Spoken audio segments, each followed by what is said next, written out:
One day, a group of men made a mistake. A simple mistake, in a quiet room with fire and powder. They were not trying to create a weapon. They were not trying to start a war.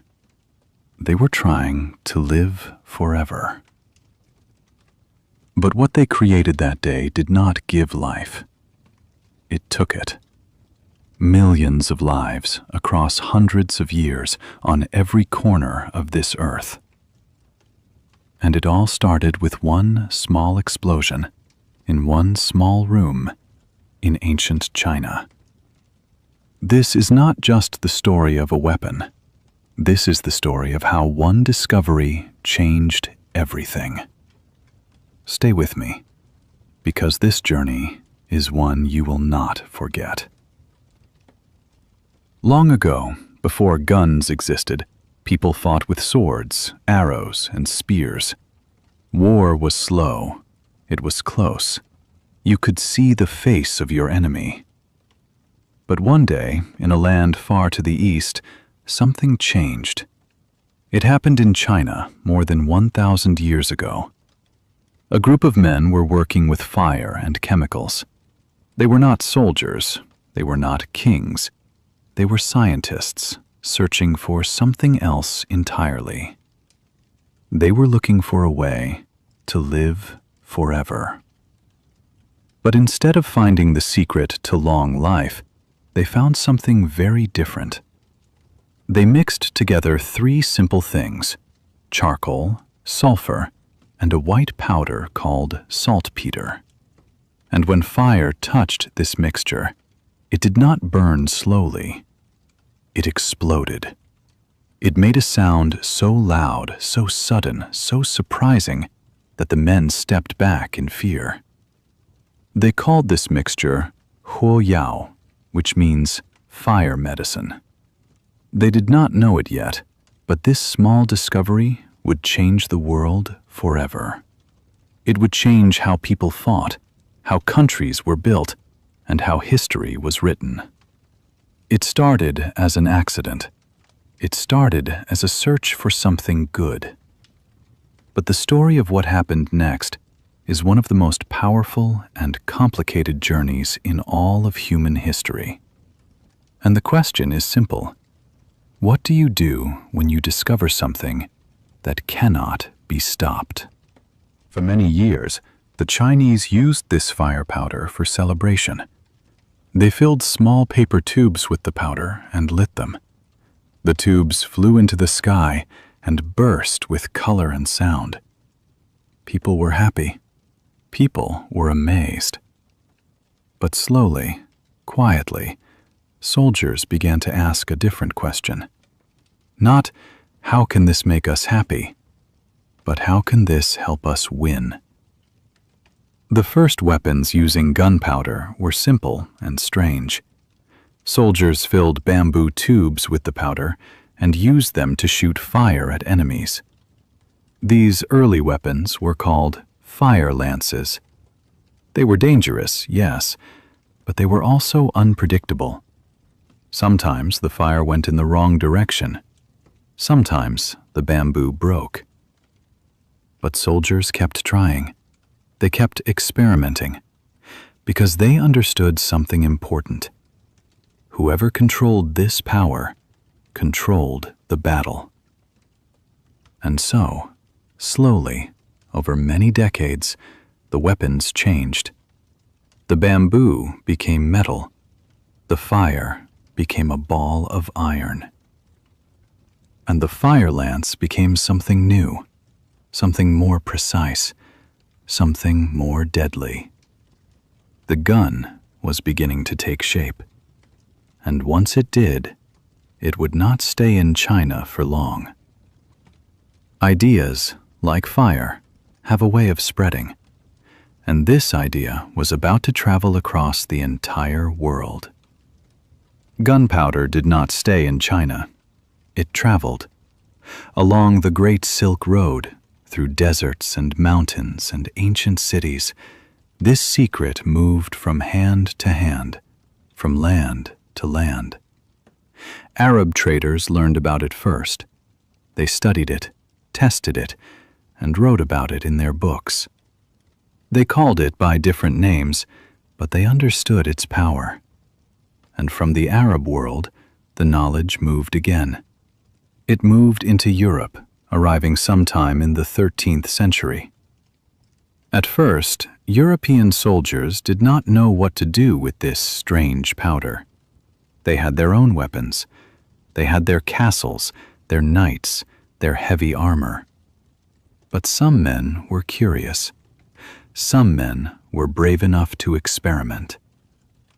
And one of those men was a monk named Roger Bacon. He wrote about gunpowder in his books, carefully and quietly, as if he was afraid of what he had discovered.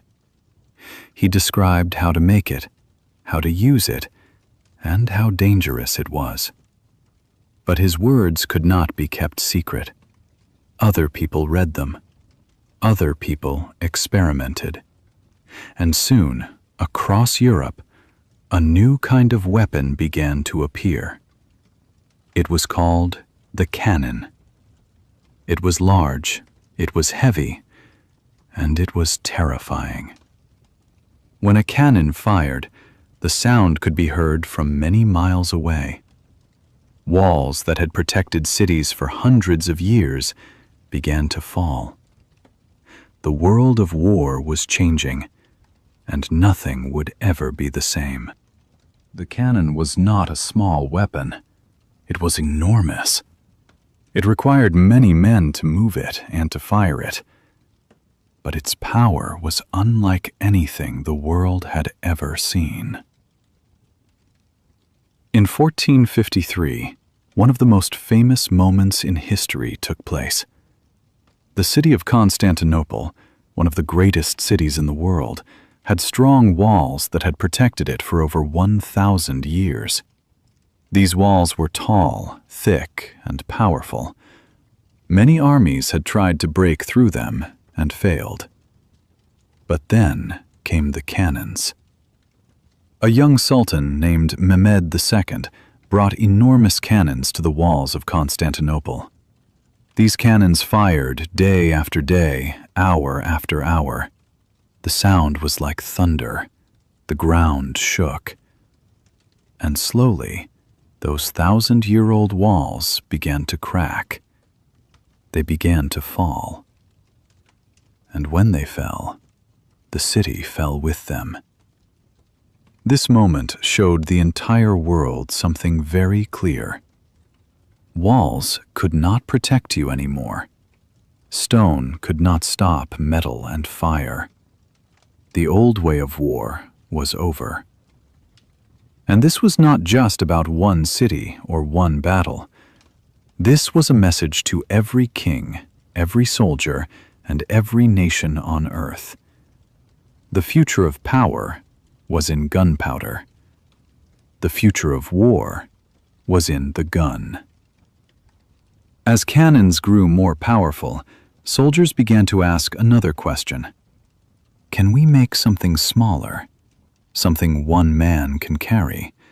Something one man can use alone?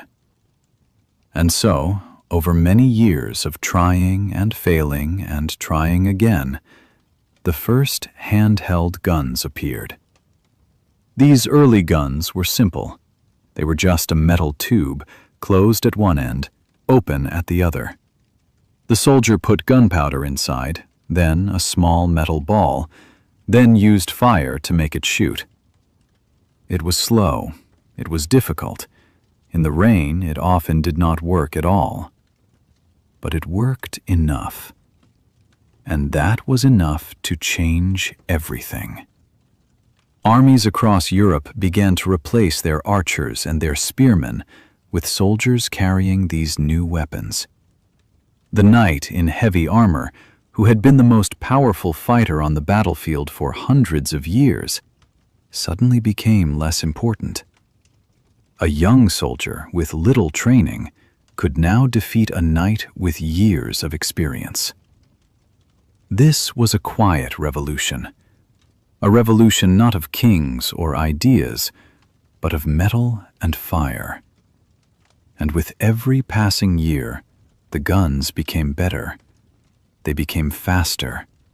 They became more accurate. The journey from that first explosion in China had traveled a long and winding road, and it was far from over. With guns in their hands, European nations began to look beyond their own borders. They built ships. They loaded those ships with cannons and soldiers, and they sailed to parts of the world they had never seen before. When they arrived in Africa, in the Americas, in Asia, they did not come with equal hands. They came with guns, and the people they met often did not have them. The result was devastating. Great empires that had existed for thousands of years fell in months. The Aztec Empire in Mexico, the Inca Empire in South America, powerful kingdoms in Africa, all of them faced armies with guns and cannons. The battles were often not battles at all. They were destructions. This is one of the darkest chapters in the story of guns, because the gun did not only change war between equal armies, it created a terrible imbalance of power across the entire world. Nations that had guns could conquer nations that did not, and they did. For hundreds of years, this imbalance shaped the world. It drew borders that still exist today. It moved people, destroyed cultures, and changed the course of millions of lives. The gun was not just a weapon anymore.